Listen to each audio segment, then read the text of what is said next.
আসসালামাইকুম, চলে আসলাম দুধের পিঠা তৈরি করব বাজারের মতো। তো আমি কিন্তু 1 চামচ গুঁড়ো দুধ নিয়ে নিচ্ছি। আর আসলে আমি এইভাবে 2 চামচ গুঁড়ো দুধ নেব, যেহেতু দেখতে পাচ্ছেন। হ্যাঁ, আমি 2 চামচ গুঁড়ো দুধ নিয়েছি। আর আর এদিকে কিন্তু আমি এক ছোট মেজারমেন্ট চামচে 1 চামচ বেকিং সোডা নিয়েছি। আর এর সাথে দিয়ে দিচ্ছি আমি গাওয়া ঘি 1 চামচ। 1 চামচ দেবো, বেশি দেব না। 1 চামচ গাওয়া ঘি দিয়েছি। তো আমি ঘি এবং বেকিং সোডাটা একটু মেখে নিচ্ছি। আমি ঘি এবং বেকিং সোডাটা মেখে নিচ্ছি। বেশি করে সুন্দর করে মেখে নিতে হবে, অ্যাডজাস্ট করে নিতে হবে, তাহলে মিষ্টিটা একটু ভালো হবে, পারফেক্ট সুন্দর হবে আর কি, কোথাও যেন দলা বেঁধে না থাকে। তো আমি আসলে মেখে নেওয়া হয়ে গেছে। তো দুধে কিন্তু আমি একটা ডিম ভেঙে নেব, যেহেতু 1 কাপ ময়দায় 1টা ডিম দিলে বেশি ভালো হয়। যদি ছোট ডিম হয় তাহলে 2টা দিতে হবে। তো আমি একটা আগে দেখে নিচ্ছি, দেখি ছোট কিনা। যদি না হয় আর একটু হাফ দিলে হয়ে যাবে। তো আমি আসলে অ্যাডজাস্ট করে নিচ্ছি, দুধের ভিতরে দিয়ে দিব। তো আমি কিন্তু দুধের ভিতরে দিয়ে দিলাম। দেখেন, আমি কিন্তু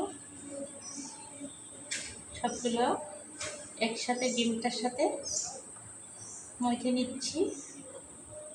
সুন্দর করে মেখে নিতে হবে, যত মাখবেন তত এর বেশি ভালো হবে। আমার কিন্তু দুধ অ্যাডজাস্ট করা হয়ে গেছে। এক জায়গায় করে একটু ঢেকে রাখবো, 10 মিনিট আমি ঢেকে রাখবো। আর এইদিকে কিন্তু আমার দুধ জাল হয়ে যাবে। এরপরে কিন্তু আমি মিষ্টি বানানো শুরু করব। এবার কিন্তু আমার ডোটা হয়ে গেল। আমি 5 মিনিট ভালো কাপড় দিয়ে ঢেকে রাখবো। তো দেখেন, আমি 5 মিনিট ভালো কাপড় দিয়ে ঢেকে রাখছি।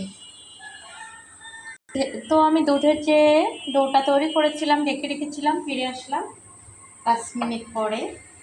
দেখেন কেমন হয়েছে।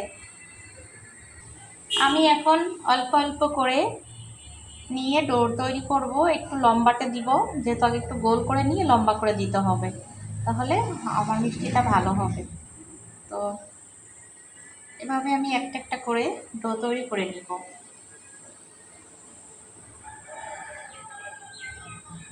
এভাবে কিন্তু আমি একটা একটা করে ডো থেকে মিষ্টি তৈরি করে নিব। একটু লম্বা দিলে কি ভালো দেখা যাবে, সুন্দর লাগবে মিষ্টিগুলা। মালাই চপটা একটু লম্বা লম্বাই হয়। তো সবাই এইভাবে মালাই চপটা তৈরি করবেন। ফুলে ফুলে ট্যাপা ট্যাপা হয়ে যাবে, কিন্তু সবাই দেখতে পারবেন। ঠিক আছে? তো আমি বাদ বাকিগুলো এইভাবে একইভাবে হাতে আগে একটু গোল করে নিয়ে তারপরে একটু লম্বা শেপ দিতে হবে। তো আমি আসলে সেভাবেই নিলাম। দেখুন,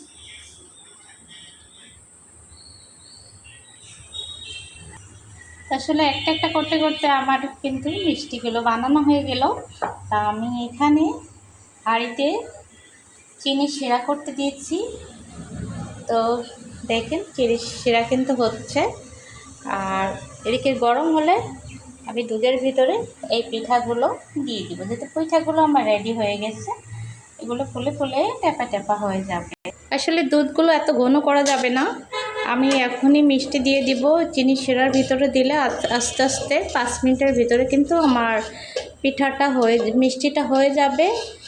এবং মোট 15 মিনিট রাখলেই হবে। এদিকে এই শিরাটাও একটু ঘন হবে। তো দেখেন, আমি মিষ্টিটা দিয়ে দিচ্ছি। এবার কিন্তু একটা একটা করে আমার পিঠা আর এই যে ভিতরে দিয়ে দিচ্ছি। তো সবাই দেখেন, প্রত্যেকটা পিঠা কিন্তু আমি দিয়ে দিচ্ছি দুধের ভিতরে। আমি 5 মিনিট জাল দিব এবং মোট 15 মিনিট থাকলে পিঠাটা হয়ে যাবে মিষ্টি আর কি, মালাই চপ। তো আমি দিয়ে দিচ্ছি, সবাই দেখতে থাকেন আমার পুরো ভিডিও। তো আমার কিন্তু মিষ্টি বানানো হয়ে গেল। দেখেন, সব ফুলে ফুলে উঠেছে। যখন খাবো দেখতে পাবেন। তো আমি একটা পিঠা উঠাই নিচ্ছি পাতিল থেকে, একটু দুধ দিয়ে নিলাম। আমি খেয়ে দেখাই কেমন হলো পিঠাটা, অবশ্যই বুঝতে পারবেন কেমন হয়েছে। কারণ 3 ঘন্টা পরে খেতে হয়। আমি কিন্তু আগেই নিয়ে নিচ্ছি, দেখেন আমি কিন্তু হাত দিয়ে খাচ্ছি। কি নরম পিঠাগুলো, সেই হয়েছে, কি নরম তুলতুলে, বুঝতে পারছেন, দেখছেন একেবারে নরম। তো সবাই ভালো থাকবেন, সুস্থ থাকবেন। এভাবে কিন্তু পিঠা তৈরি করতে হয়।